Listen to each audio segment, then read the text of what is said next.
दोस्तों, कुंभ के खत्म होने के बाद भारत के प्रधानमंत्री नरेंद्र मोदी ने एक ब्लॉग लिखा है। अंग्रेजी में यह ब्लॉग लिखा है, लेकिन इस ब्लॉग ने दिल्ली और लखनऊ की लड़ाई में एक बार फिर से एक नया ट्विस्ट पैदा किया है। क्या है इस ब्लॉग में, क्या लिखा है प्रधानमंत्री ने, सीधे सीधे इस ब्लॉग का विश्लेषण करेंगे भरत जी के साथ। भरत जी, अंग्रेजी में एक ब्लॉग प्रधानमंत्री लिखते हैं, अब एक्स के आगे बात चली गई है, क्या कुछ लिखा है? और कुंभ और लखनऊ दिल्ली, ये कनेक्शन क्या है इसमें? चंद्रकांत जी, वो व्लॉग का जो स्क्रीनशॉट है वो मैं दर्शकों के लिए लेकर आया हूँ। ये है वो व्लॉग जिसको नरेंद्र मोदी जी ने लिखा है। मैं दर्शकों को इसका लिंक मुझे मिल जाए तो मैं वो भी, हाँ, ये नरेंद्र मोदी जी ने एक व्लॉग लिखा है, मैं दर्शकों को दिखाता हूँ यहाँ पे। ये व्लॉग लोड हुआ, ये अंग्रेजी में मोदी जी ने इस व्लॉग को लिखा है, बड़ा लंबा चौड़ा व्लॉग है। और मसला क्या है, हो ये रहा था कि क्रेडिट नहीं जा पा रहा था। सारा क्रेडिट की योगी जी लिए जा रहे थे, उत्तर प्रदेश के मुख्यमंत्री लिए जा रहे थे। अब उसको कैसे बताया जाए कि सनातन का ये सब जो डाइवर्ट है करना था उसको, को हमने किया है कि नहीं किया है, कैसे हो। सबसे पहले योगी आदित्यनाथ ने जब भगदड़ हुई, आप शुरू से मैं ज़रा बताता हूँ, ब्लॉग पे आऊँगा। सबसे पहले योगी ने कहा कि कोई नहीं मरा, कोई भगदड़ नहीं हुई। मोदी जी ने झांय से निकाला मोबाइल, पटाखा टका टका टक बताया कि जितने लोग मर गए उनको सब मैं श्रद्धांजलि देता हूँ। अमित शाह जी ने इधर देखा कि योगी जी कह रहे हैं कि कोई नहीं मरा। अमित शाह जी ने ताड़ से निकाला पजामे से मोबाइल और तड़तड़ा के टाइप किया, बोले कि जो लोग, जिन लोगों की मौत हुई है मैं उनको श्रद्धांजलि देता हूँ। राष्ट्रपति मैडम ने भी धमाक से आईफोन निकाला, उन्होंने भी ट्वीट मार दिया। अब उत्तर प्रदेश में यहाँ सब हैरान, परेशान कि हम कह रहे हैं भैया कोई मरा नहीं, डीजीपी कह रहा कोई मरा नहीं, मेला अधिकारी कह रहा कोई मरा नहीं, प्रधानमंत्री कह रहे मरा, श्रद्धांजलि, गृह मंत्री कह रहे मर गए श्रद्धांजलि, राष्ट्रपति कह रही मर गए श्रद्धांजलि। बड़ा गजब मामला हो गया। चलो जैसे तैसे करते करते सबको 17-18 घंटे लगे, हाँ, बताने में, शाम तक रोने धोने में कि हाँ हो गया, ऐसा ऐसा हुआ, चलो ठीक है, बात आई गई होगी। उसके बाद ये हुआ कि 20 करोड़, 30 करोड़, 25 करोड़, 40 करोड़, आ गए 60 करोड़, 65 करोड़, ये सब उत्तर प्रदेश से होता रहा कि करोड़ करोड़ करोड़ करोड़ चलता रहा, होता रहा। अब दिल्ली वाले एकदम आँख खोल के देख रहे हैं चुपचाप। मोदी जी आए नहाने, वो भी, हाँ, वो भी चुप्पे से नहाए किनारे से, वो भी निकल गए। वो भी ये नहीं कह सकते कॉलर ऊपर करके कि मैं कर रहा हूँ या मेरे उससे हो रहा है। यहाँ तक मामला बिल्कुल साफ दिखाई दे रहा था कि क्लियर है, उधर उधर से फंसी है लकड़ी, ऐसे हो रहा मामला। अब जब लास्ट तक होते होते योगी आदित्यनाथ ने विधानसभा में भी बोल दिया कि सब बहुत झमझम रहा, बम बम रहा, गिद्धों ने लाशें तलाशी, सुअरों ने गंदगी तलाशी, फलाने ने ये वो, जिसको जो मिला उनने वो तलाशा, जो भी कहा, किसके लिए कहा, वो सब वीडियो में उन लोगों ने बताया कि भाई, अब मोदी ने अगर ट्वीट किया है कि भाई मर गए, तो क्या योगी जी मोदी के लिए कह रहे हैं कि गिद्धों ने लाशें तलाशी? किसके लिए कह रहे हैं? विपक्ष के लिए कह रहे हैं या जिन लोगों ने लाशों के ऊपर बोला उनके लिए कह रहे हैं? खैर, आई गई बात हो गई, वो सब पुराना हो गया। अब योगी जी कह रहे हैं, उत्तर प्रदेश के पुलिस वाले सब लोग कह रहे हैं, पुलिस के अधिकारी कह रहे हैं कि सब बड़ा बढ़िया हुआ, साहब इतना शानदार तो हो ही नहीं सकता, ऐसा वैसा। उसी बीच प्रधानमंत्री जी ने कुल बुलाई उनकी आत्मा, फिर से निकाला उनने मोबाइल धाएँ से, और इस बार अंग्रेजी में एक व्लॉग चापा, पूरा व्लॉग चापा। ये इतना लंबा चौड़ा व्लॉग है, हम आपको दिखा रहे थे। इस व्लॉग में बीच में जो है निकाला, उन्होंने लिखा इस व्लॉग में बीच में क्या लिखा वो गूगल ट्रांसलेट करके हम आपको बता रहे हैं। हिंदी अंग्रेजी दोनों है अगल बगल, आपके लिए हमने निकाला है। क्या निकाला देखिए। योगी जी कहीं क्षमा नहीं मांग रहे हैं, उत्तर प्रदेश की सरकार कहीं क्षमा नहीं मांग रही। मोदी जी क्या लिखते हैं, गौर से सुनिएगा क्या लिखते हैं। मैं जानता हूँ कि इतने बड़े आयोजन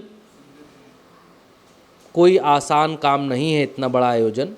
मैं माँ गंगा, माँ यमुना और माँ सरस्वती से प्रार्थना करता हूँ कि हमारी भक्ति में यदि कोई कमी रह गई हो तो वो हमें क्षमा करें।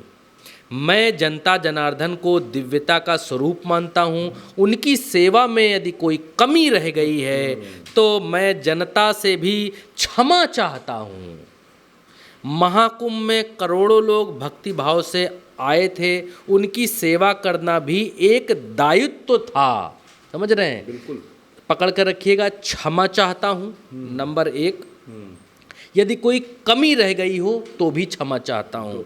ठीक, 2 बार उन्होंने इसमें क्षमा मांगी है। क्यों क्षमा मांगी है? योगी आदित्यनाथ तो कहते हैं कि सब बहुत बढ़िया हुआ, झमाझम व्यवस्था थी, सब व्यवस्था तगड़ी हो गई है। मोदी क्षमा मांग रहे हैं, ऐसा क्या है?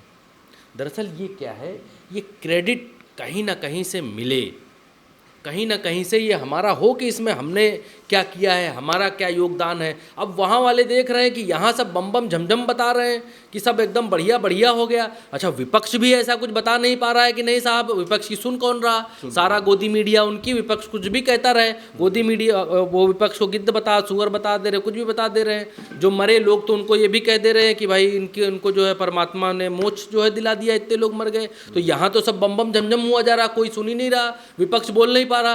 तो खुदे विपक्ष दिल्ली की लॉबी जो है विपक्ष बन गई, वो विपक्ष बन गई।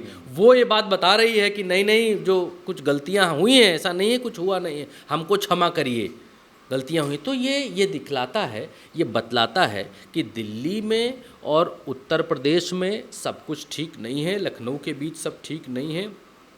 एक क्रेडिट लेने की रस्साकसी चल रही है। एक मैं बहुत बड़ी बात कहना चाहता हूँ आज, न जाने मुझे क्यों बार बार मुझे उत्तर प्रदेश में जन्म लिए हुए लगभग 33, 34, 35 साल के आसपास होने को आ रहे हैं। 2027 के चुनावों में कुछ बड़ा खेल उत्तर प्रदेश के भीतर होने जा रहा है और ये खेल योगी आदित्यनाथ को नुकसान करने वाला होगा। मैं बहुत जिम्मेदारी से इस बात को आज मैं कह रहा हूँ। बहुत बड़ा खेल उत्तर प्रदेश के भीतर होने जा रहा है। Tit for tat Uttar Pradesh के भीतर होने जा रहा है। आपको टिट फॉर टैट देखने को मिलेगा। 2 बातें हो सकती हैं इस टिट फॉर टैट को रोकने के लिए। ये होना ही होना है कि उत्तर प्रदेश में जो सलूक अमित शाह के साथ 2024 में किया गया, वही सलूक 2027 में उत्तर प्रदेश के भीतर होना ही होना है। इस सलूक को अगर टाला जाना है, इस परिस्थिति को अगर टाला जाना है, तो उत्तर प्रदेश में जो उत्तर प्रदेश की लॉबी ये कह रही है कि मोदी के बाद योगी, उसको थोड़ा सब्र करना होगा। अगर उसने सब्र नहीं किया तो उत्तर प्रदेश के भीतर बहुत बड़ा राजनीतिक परिवर्तन आप देखेंगे। मैं उसको बंद बंद कह रहा हूँ, थोड़ा और खोल देता हूँ। अगर उत्तर प्रदेश के भीतर योगी आदित्यनाथ को मोदी के बाद प्रधानमंत्री बनाने की कोशिश की गई, प्रधानमंत्री पद का चेहरा फोकस करने की कोशिश की गई, तो उत्तर प्रदेश में भारतीय जनता पार्टी 2027 का चुनाव नहीं जीतेगी। लिख कर मैं आपको दे सकता हूं। इसके पीछे बहुत बड़ा रीज़न है, बहुत बड़ा कारण है। और मेरे जो सूत्र, मेरे जो अनुभव इस बात को कह रहे हैं और बता रहे हैं, वो बहुत बड़ी बात है। उत्तर प्रदेश के भीतर अगर मोदी के बाद योगी का स्वर उठा तो उत्तर प्रदेश में मुख्यमंत्री योगी आदित्यनाथ नहीं रहेंगे एनी हाउ। चाहे वो चुनाव हारे, चाहे भारतीय जनता पार्टी चुनाव जीते, तो भी योगी मुख्यमंत्री नहीं रहेंगे, या फिर भारतीय जनता पार्टी को चाहे चुनाव हारना ही क्यों ना पड़ जाए, मोदी के बाद योगी, ये नारा नहीं चलेगा। और इस बात की पूरी तैयारी की जा चुकी है। अब योगी के सामने विकल्प ये है, मैं बड़ी जिम्मेदारी से चंद्रकांत जी इस बात को कह रहा हूँ, ये अब योगी आदित्यनाथ के सामने विकल्प ये है कि वो थोड़ा ठहरें, मोदी के बाद योगी वाला जो नारा है उसको डाउन करें और मोदी के बाद शाह वाले नारे को यहाँ से बुलंद करें, तभी मैत्रीपूर्ण संबंध स्थापित हो सकते हैं। वरना उत्तर प्रदेश में बड़ा राजनीतिक परिवर्तन दिखाई दे रहा है और उत्तर प्रदेश के भीतर जो बड़े उद्योगपति हैं वो अपनी बंद तिजोरियों के मुंह विपक्ष के लिए खोलने के लिए एक इशारे पर तैयार बैठे हैं। और अगर ऐसा हुआ तो 2027 में बड़े धन्ना सेठों की तिजोरियों के मुंह विपक्ष के लिए खुलेंगे और उत्तर प्रदेश के भीतर एक बहुत बड़ा राजनीतिक परिवर्तन आपको देखने को मिलेगा। मैं बहुत अभी खुलकर इस बात को नहीं कह रहा हूँ, किसी और चर्चा में जब इस पर इसी सेंट्रिक बात करेंगे तो मैं आपको खुलकर बताऊंगा कि इसके पीछे क्या लॉजिक है, क्या रीज़न है।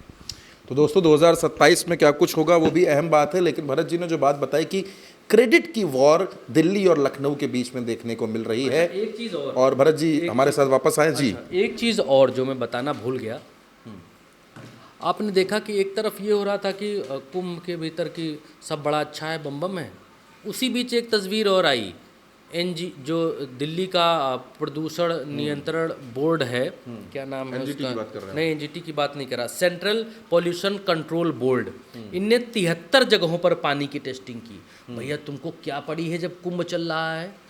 अरे भाई दिल्ली की एजेंसी हो, तुम सेंट्रल पॉल्यूशन कंट्रोल बोर्ड हो, तो तुमको इतनी हिम्मत तुम में आ गई कि तुम कुंभ चल रहा है उसमें डबा डब पानी भर भर के टेस्टिंग मारे दे रहे हो। तनातनी हुई थी। हाँ, उसमें तुम टेस्टिंग मारे दे रहे हो और बता दे रहे हो कि इसमें सब पॉटी का अंश सब है, इसमें जो है जाहिर सी बात है कि वो इसमें, हाँ इसमें ये निर्देशों सब पर हुआ। हाँ, तो ये दिल्ली की एजेंसी की इतनी हिम्मत कैसे हो गई? कुंभ चल रहा है और पानी की टेस्टिंग करे ले रहा है, कैसे हुआ ये बताना मैं भूल गया था। बिल्कुल सही बात भरत जी ने बताई कि यानी कि क्रेडिट की वॉर के साथ साथ तनातनी बनी हुई है। फिलहाल कहाँ जाकर थमेगी कह पाना बड़ा मुश्किल है। इस चर्चा में हमारे साथ इतना ही। नमस्कार।